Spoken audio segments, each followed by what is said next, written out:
Ladies and gentlemen, welcome back to the Exceptional Conservative Show, live from the nation's capital. I'm yours truly, the Exceptional One, Ken McClinton.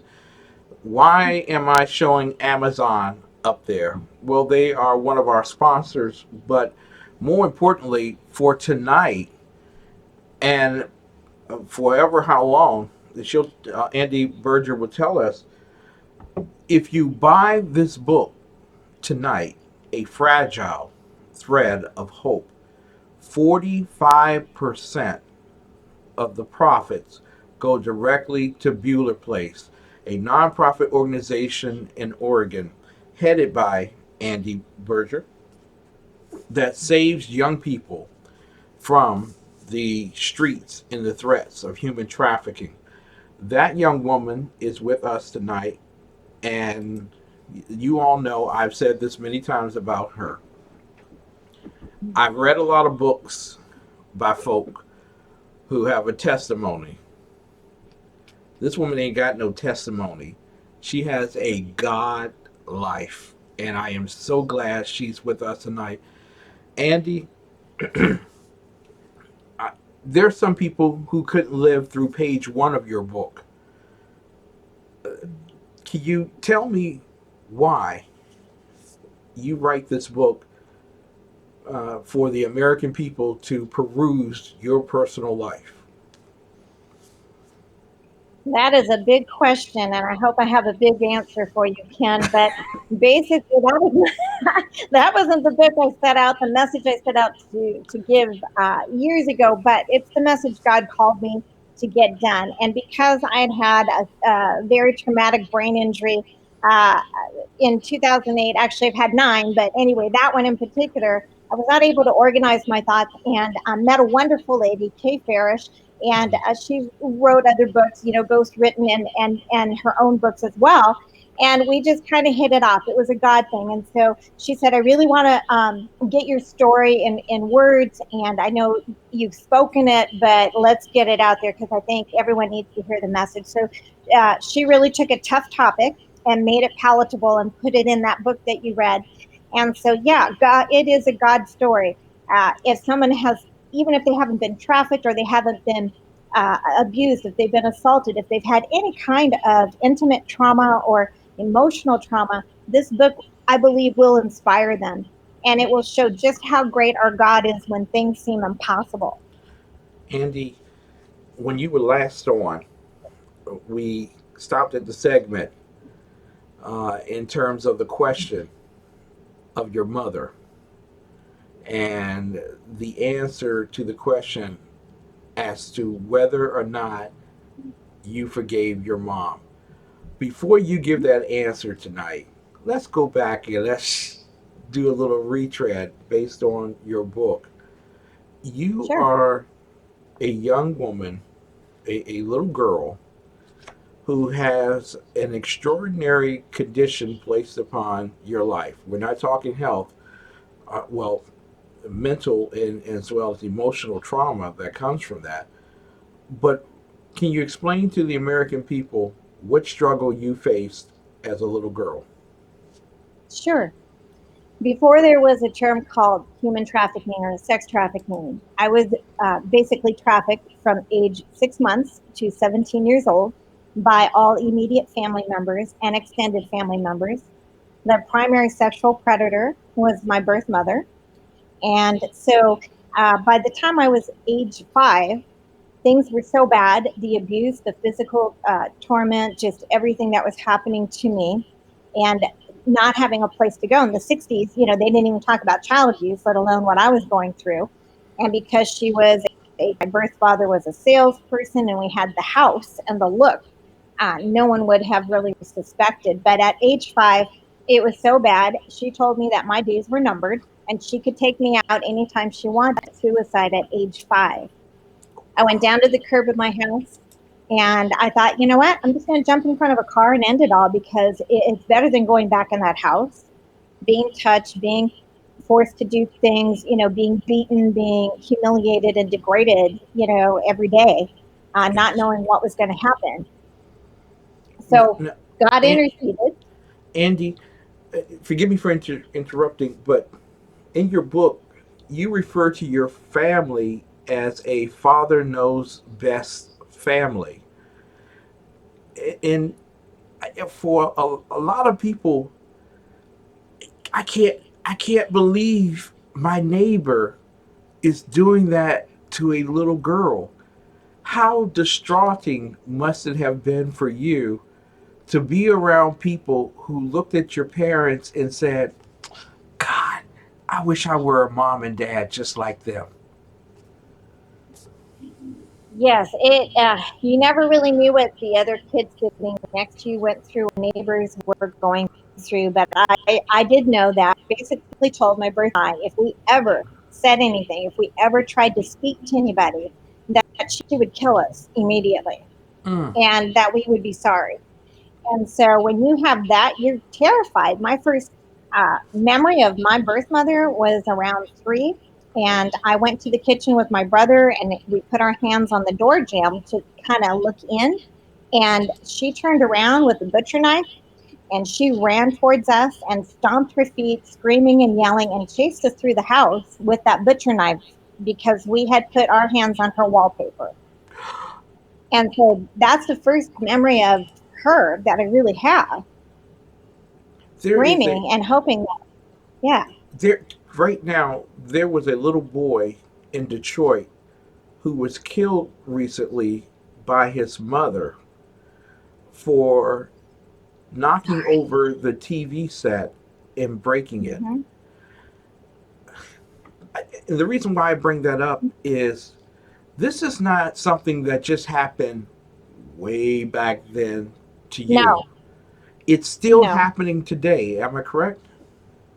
It is. In fact, statistics for those who want the science part of it show us that 5 children a day are killed by child abuse. The majority 5 years and under, but still, child abuse is very much, unfortunately, alive and well, just like the victims of sex trafficking. And because somebody always knows can, but whether they're willing to stand up and do the right thing or to speak out, that's part of the key, which is why not just my book, but a lot of Mhm. tools are out there so that we can educate people and say, enough, our country should not be known for killing our children, selling our children. You know, the value of life, that's the future of our churches, of our schools, of our country. And yet we allow people to get away with that or with a slap on the hand. And so part of Mhm. my goal is to share the ugliness and say, look, there is hope because look what God did in my life. Exactly. And going back to your, this is another reason why you got to come back on because your life is just, you're, I'm going to be honest with you. You are one of the best interviews I have ever had on my show because it Oh, is, thank you. it is, and not to degrade what you went through at all, knowing that you suffered so tragically, so greatly, uh, marriages, struggles in financials, struggle in relationships with parents and family. You went through all that, but your life is so immense. I don't know how you could put it in just one book. It's just amazing. Uh, so, Well, hopefully there will be some other books that come up, but okay. that was the message at the time of this because there aren't a lot of survivors who have been blessed like I have to be able to speak it. Exactly. The whole idea of surviving, you come Hmm. to the opportunity to marry. And Yep. I know that I'm jumping quickly, but you got so much stuff in here. um, why did you choose to marry in the first place? And then, secondly, what struggles did he face in marrying you? Well, the first part of the first answer is from the time I was very small, I wanted to believe that there would be one person who would love me. There had to be someone out there because my birth mother told me every day nobody would love me. I was too disgusting to live with, that I had a speech impediment, I was stupid, I was just all these things. Okay. So I just refused. Maybe it's because I'm a natural redhead. I don't know, but I just really believe that that I had that I would find that one person who would truly love and value me. I wanted to know what that was because after I tried to take my life unsuccessfully at Yeah. 5, God met me there and He let me know that He had a plan and a purpose for my life. And so when I looked at marriage, I chose not to sleep with anybody because that was the only thing I felt I could offer God, even though I'd already been defiled. But I Yeah. didn't choose that. So I felt like if Exactly. I wait and I marry, then I'm just going to have this wonderful life, with the picket fence and the car and the jobs, and it's going to be wonderful. I had not had any counseling at that time. So I did marry someone who well, let's just say it was a dark and abusive marriage, which is not unexpected, but it looked good on the outside. But within days of being married, I knew it was not. Hmm. And so God delivered me from that marriage. And within a couple of years, He brought me the man I really needed and I really wanted in my life. Yep, absolutely. It's been just about 20 years now. And Congrats. he is the most Thank you. I'm actually really proud of that because we worked hard at our relationship, and he did kind of come from a beaver cleaver family, and that was kind of hard to fathom. But the greatest thing Ed did in the beginning of our dating and relationship was he said, "I don't understand everything that's happened to you, but I will always be here, and I will always listen to you." And for Wow. someone like me, that made me feel like I was valuable, like I was worth something as a partner. And he is the most amazing human I've ever known because if I didn't know God before meeting him, I would know God because of him. Wow. Andy, want to go back real quick in the sense Hmm. of the first marriage, Yes. and this is in parallel to what a lot of men and women who have been human trafficked face. This is not, an anomaly. Just you're a bad person. You married the wrong person. It's not. It's who you attract as well. And Yes. if you could speak to the whole idea of the person, the individual who's abused, and why they choose Hmm. someone who abuses them. Well, first off, it's because you're comfortable with that. Even though you think you Wow. want normal, you don't really know what normal is. You don't really understand what it's going to take to actually acquire a normal life or to live with someone who's fairly normal. To some extent, everybody has a dysfunctional family, Yeah. but there are others that are, evil or greater dysfunction. But to that end, I had not had counseling. Churches weren't really comfortable talking about things like that. You couldn't just bring it up at the dinner table. So, shortly, about 6 months after I was married to my ex husband, I went to counseling because he's pretty sure that I was defective and Mm-hmm. it was, all on me. And the good news is that in that counseling, I learned how to communicate in a more healthy way. I learned that if I had become the person I was after that counseling, I would never have married him. Okay. Yeah. But, I was codependent. He was codependent. But here's the thing, we want so badly to belong, to feel like we're needed and loved. And when you're a survivor or you've been abused and you haven't done the work, I had to work hard, not just in counseling, but to practice the things God was teaching me, whether it was forgiveness or speaking for myself or not being like the people I came from. Mm-hmm. And so it makes sense that you pick what you're comfortable. You know what it's like to get beaten or to be put down or to be Mm. criticized all the time. To move over to the other side where you're respected and valued, most people don't know that unless they get help with healing. And we all want healing, but not everyone wants to do the work.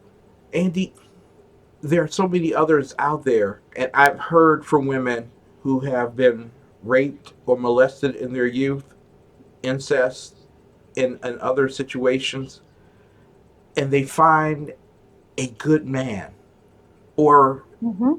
he finds a good woman, and Mm-hmm. for some odd reason, there's a resistance to that particular person. Can you talk about Mhm. why someone would feel resistant to somebody who wants to reach out and love them? Well, just from what I know from my own experience, I think Yes. you want to push away the thing that is scariest to you. Mm-hmm. What would normal really be like?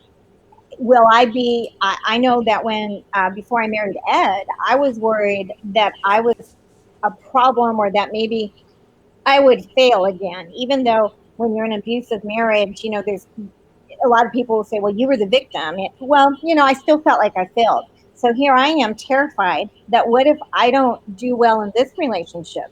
Okay. Even though I knew God had it sanctioned and I knew that this would be different with Ed, there was still that fear. And it took years for me to really, really accept that I could be a good partner. I am worthy. I am valuable. And just because I didn't know everything didn't mean I'm a good partner. It takes Exactly. practice on all sides. But again, pushing away normal is actually very normal for a victim. I This is kind of folly, but I gotta ask you the importance of a radish in terms of your book. Oh boy. This is We might not want to cooking, leave everybody. This is not a cooking class. no. And to this day, I do not eat them, just so you know. But I think maybe it's best for the readers to find out about that because sometimes that was a very difficult thing to share Yeah, intimate background with my writer. And there's a lot that never made it to the book because we didn't want a lot of graphic or we didn't want graphic or gritty. We wanted truth, yeah. but we wanted people to understand where everything came from. But um, that probably forever scarred me in a lot of areas in a lot of ways because it was Go so for it. the torture as a result Yeah. of that radish was just beyond words. Now, some people going back to your childhood, and then we're going to go forward with Beulah Place. But going back to your childhood, Mhm. some people would look at you and say, "She's normal. I mean, she doesn't have any issues, any problems." Well, I hope so. I mean, Oh my gosh. you were taught to present an image to the world, but live in fear at home. Mhm. Can you speak to that particular process? How does that Absolutely. work? It works because when you're that young, okay, for one thing, your parent, whether it's mom, dad, grandma, grandpa, whoever is in charge of your raising, so to speak, and in my case, I call them my birth parents because way later I was adopted legally as an adult story. But at any rate, you are mine. I literally did not know until I was 18 that I could go out of the house at night to a movie with a girlfriend or any friend and not be raped or mugged or violated. That's Mm, how much mind control my birth mother had. I would hear her voice all the time, and it was just horrible. And so, anyway, just going back to that whole fear factor. When you're every day, you're afraid of your own shadow. When you want to kill yourself more than one time during your lifetime, it's really, really bad. mm. I wanted to talk about Seattle, but I'm going to run out of time, so I don't want to talk about Seattle. But um, you have young people that you mentor, that you work with, some of which are mentioned in the book. Mhm. How difficult? I know it's difficult for you, the individual, but how difficult is it for someone who has been human trafficked to trust you with their personal origin story? It is very difficult because I've had a lot of practice. I've done a lot of work in my life, and I'm almost 6 into now. And so for Really? them to, yes, Go, girl. God is good. Can yes, it's the new normal. Okay? um, it's very difficult, but the good thing is, so if you were a teen reaching out to me, I'd say, so Ken, why are you on the street? What's happening in your life? Why do you need help? Tell me about what's going on. And I let them share a little bit, and then I'll share a little bit of my story so they understand that I'm not just somebody that has a hobby, that I'm somebody that came from a pit, just like they have, even if the circumstances are a little bit different, Yeah. because I want to know, just live that it is reality. And here's the thing about victims: we pay for our lives for what happened to us every day, even though Christ paid for all of it. Old issues come up in new faces. That happened to me this year, kind of in spades. I don't know if it's because the book was coming out or what, but really found out some things. And so I had to deal with a few things that came up that really hadn't thought about, because I just don't live in the past. I only use it to help somebody else. But victims will always have to deal with the residual of what has Yeah. happened to them. That's why it's never over. You, it's the holiday season. So your answer Mhm, is going to touch the lives of a whole lot of people because you know what the holidays are like for someone who is mhm, being molested, human trafficked, beaten, and abused, and yet come mhm. downstairs with the little dress on, looking sweet and innocent as ever. Did you ever forgive your mom? The answer is yes. And it was not my choice. I will tell you Wow. that I knew from church, from my faith, and from how God was growing me, that I needed to let go. I needed to forgive them, not because they deserved it, not because I wanted to. I actually told God, I do not want to do this. Okay. But I feel like if you do it through me, I need to do this to honor you, to honor God, to let it Mhm. go, because He paid for me.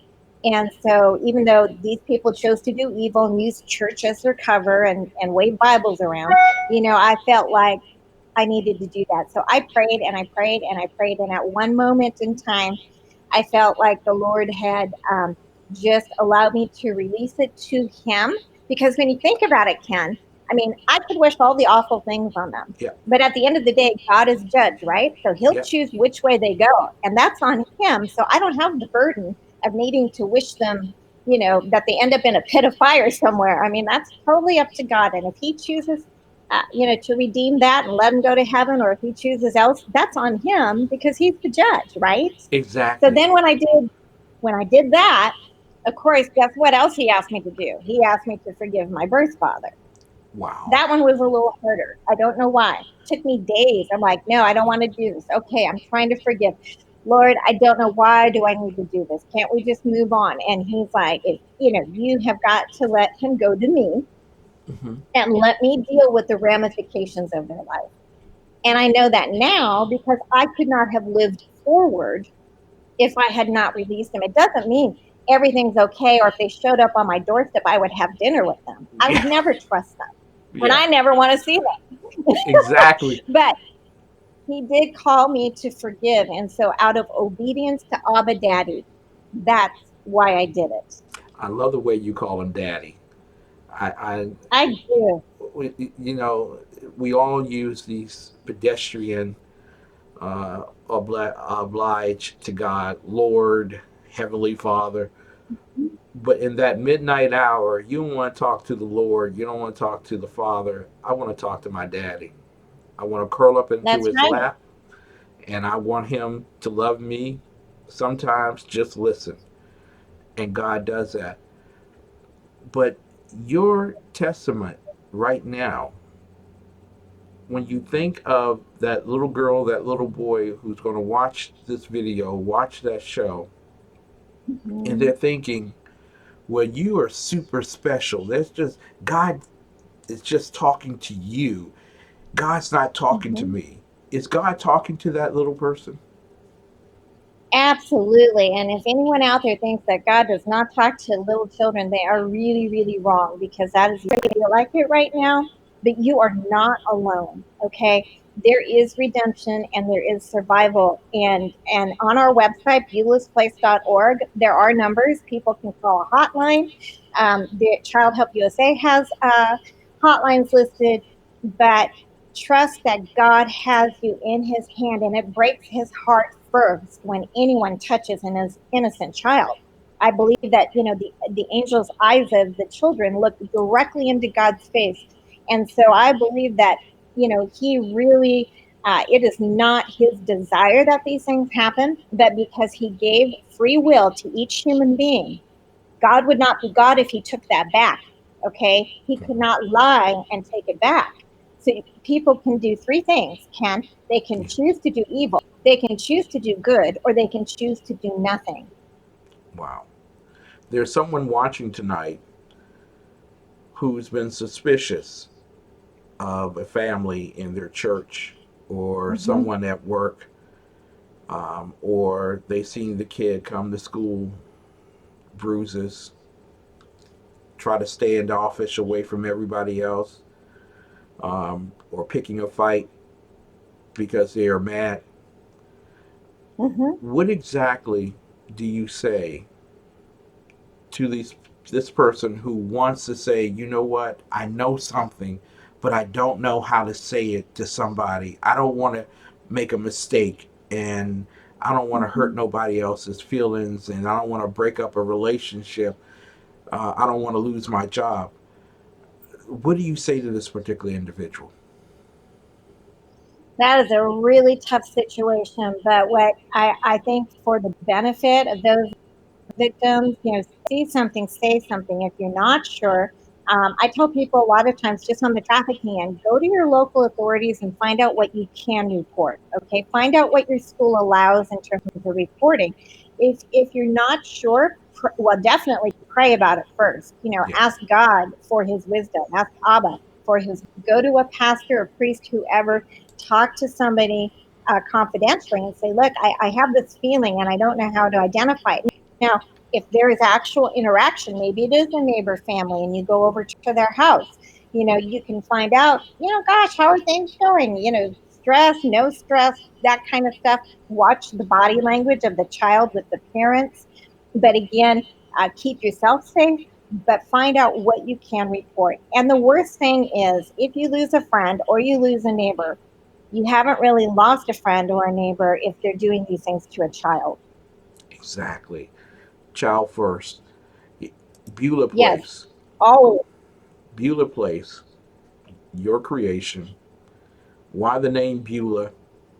And what can people do to support Beulah tonight?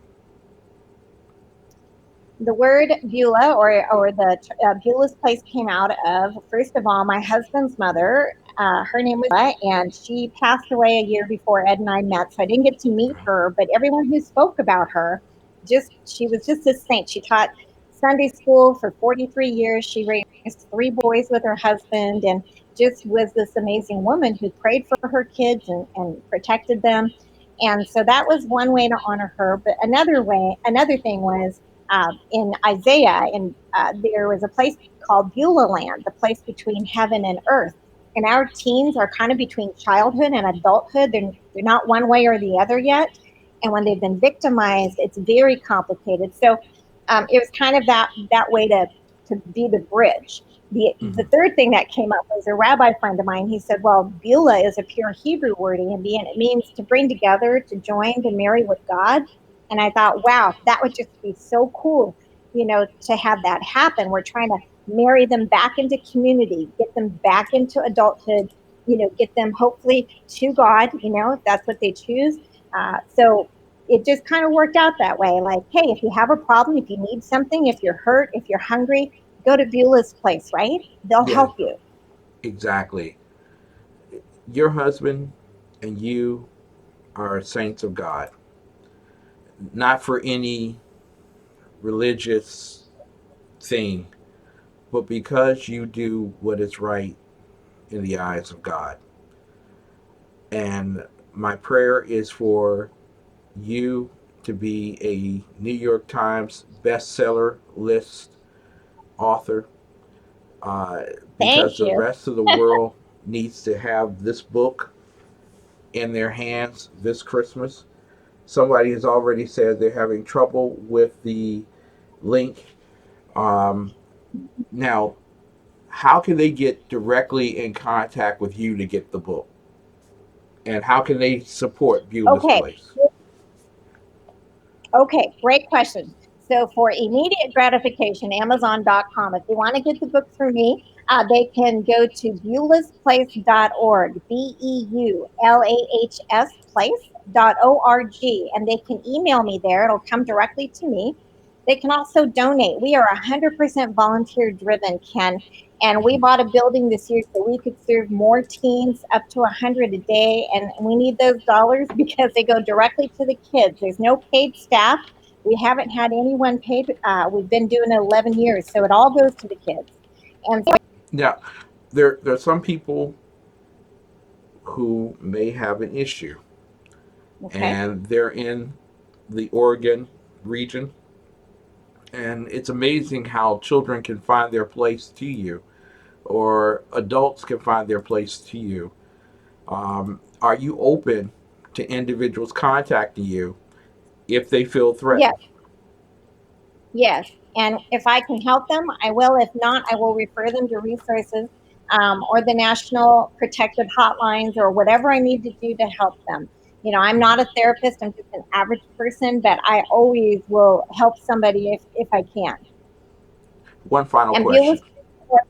yeah, Yes. go ahead. I'm sorry, because I want everyone to go to Beulah's Place, even if it's just to leave a tax donation, $4, Mhm. $16, Absolutely. 32, 64, 128, whatever you want to leave a little something, something there. And even if you're not going to get an autographed book like I got, I'm happy to have books out.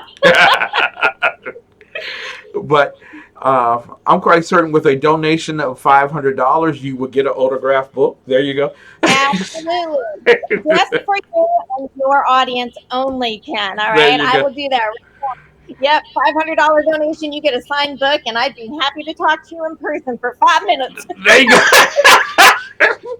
But there are some women who are watching tonight who are so desperately hurt because of what Mhm. happened to them in their childhood that they don't believe that they're worthy Yep.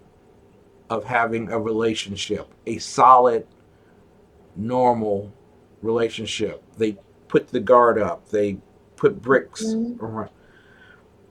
What do you say to that woman or that man in terms of building a good, maybe not necessarily worldly normal, but a good and solid relationship with someone else? Mhm. There's a lot to that question, but first of all, I would say I am truly sorry for the pain and the hurt that. Secondly, there is someone who understands that. I'm not talking about me, I'm talking about Jesus, talking about Abba Daddy. But I know a lot of people have also been hurt in church. But let me say this, if God can take yesterday's garbage, which is what I was, and bring me out of the pit of humiliation, degradation, torture, all that garbage for 17 years, from 6 months to 17 years old. The last time my birth mother tried to kill me, I was 17. So if he can take the mess that I was and transform me, then he can definitely take your heart and your life and transform you. And in that process of becoming whole, becoming more healed, you will attract that which is good for you according to his will. He has somebody that wants to love you, but they may not be ready for you yet either. And I would pray after my divorce. I wrote in a journal and I prayed every day, Lord, if I'm supposed to have a partner, great. If I'm not, that's okay too. But I really feel I am. But I am not going to take second best this time. I am going to wait for you, because the only thing worse than waiting on the Lord is wishing you had. So, for all of you out there, you are not damaged goods. I want you to know that you are not damaged goods. God has a plan and a purpose and a beautiful hope for you. But you also have to step forward and want that healing and want that transformation. If you want to know what a God life is like, okay, and I'm not talking about somebody who's walking on water. That's the perversions in our society are so great when we look at icons. But we're talking about a woman who was born into sexual molestation, who was treated as if she was non existent, wasn't even a real person. And God took that mess and turned it into a Christmas for all of us. Andi Buerger with us tonight. We love you. God bless you. Thank you for the Thank you. book. You will be back in January and we will talk about the latter chapters here. We're going to Yes, sir. encourage everyone to go get the book, ladies and gentlemen. I'm telling you, be honest with you, first chapter, you need to put the book down after the first chapter because that's going to happen. It's just tears are going to start falling. You're going to be like, oh my God, this cannot be, this is fictional. No, this is a real life story. And God has done much with you. And I thank God for you, Andi. Merry Christmas Well, to thank you and yours. you. Merry Christmas. BeulasPlace.org is the place to go. Yes. BeulasPlace.org. And Amazon, go get the book. Or this is a better thing to do tonight. Go directly to BeulasPlace.org. Go directly there. Tell her that you listened to tonight's show. Leave a donation that's enough to pay for the book and give a little something extra. Okay, and that way she can write back to you and say thank you. Andi, we love you. Merry Christmas to you and Ed. God Thank you bless so you all. much. Thank you so God much. bless you. We will be back, ladies and gentlemen. I'm telling you, get the book. I'm telling you, first chapter, and this is what you got to do. First chapter, read it, put it down because you're gonna be crying, and then pick it up a couple of days later, and then read the rest of it. I am telling you, A Fragile Thread of Hope is a great book for you and your family. Ladies and gentlemen, we'll be back with more of the best. People always ask Ken, why do you stop here? It's very easy to tell you why we stop here because we're doing it for the kids. It's not the question of where do you know where your children are. The real question is, do your children know where you are? It's 10 p.m. Do you know where your children are?